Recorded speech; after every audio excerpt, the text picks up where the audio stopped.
30তম বিসিএসে আপনার অনেকেই BCS cadre হয়েছেন। সেখানে এই আবেদ আলী রেস হওয়ার পরে শোনা যাচ্ছে বিভিন্ন মাধ্যমে যে আবেদ আলী সাহেব 100 কতজনকে জানি প্রশ্ন দিয়েছিল, বিসিএস ক্যাডার হয়েছে। তাদের মধ্যে 11তম আছে সুশান্ত পাল, যিনি 30তম বিসিএস ক্যাডার হয়েছেন এবং সারা বাংলাদেশের মধ্যে সর্বোচ্চ আপনার নাম্বার পাইছে।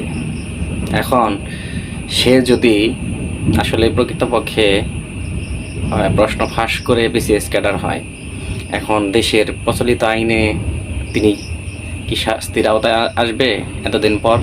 আমার মনে হয় না। আর তিনি বিভিন্ন সময় মোটিভেশনালমূলক বিভিন্ন বক্তব্য দেয় তরুণদের জন্য, গঠনমূলক আলোচনা করেন। ওনাকে সবাই চিনেন, জানেন। সেই ব্যক্তি যদি এরকম কাজ করে থাকেন তাহলে তার মানে দুঃখ হওয়ার বা কি বলবো, ভাষা নাই। তিনি যদি প্রকৃতপক্ষে এরকম অন্যায় কাজ করে থাকেন, তার সঠিক বিচার আমরা চাই, বিচার হওয়া দরকার। তা নইলে এভাবেই কিন্তু দুর্নীতি চলবেই। দুর্নীতিবাজরা কোটি টাকার মালিকই হবে। ওই কিছুদিন আলোচনা সমালোচনা হবে, তারপরে আবার তার আগের পেশায় কিন্তু থাকবেন।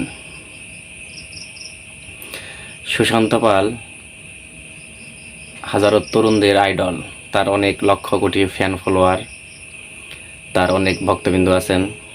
আমিও তার অনেক ভিডিও দেখছি, শুনছি। তিনি যদি এরকম কাজ করেন তাহলে তার বলার কিছু নাই। এখন কতটুক সত্য মিথ্যা সেটা এখন আপনারা দেখবেন। যারা এই প্রশ্ন ফাঁসের বিষয়ে কাজ করতেছেন, সরকারি বেসরকারি বিভিন্ন সংস্থা, এই সুশান্ত পালের বিষয়টাও তদন্ত করে দেখা উচিত। আসলেই তিনি প্রশ্ন ফাঁস করেছেন কিনা, ফাঁস করে বিসিএস ক্যাডার হয়েছেন কিনা, সর্বোচ্চ নাম্বার পাইছেন কিনা, সেটাও দেখা দরকার।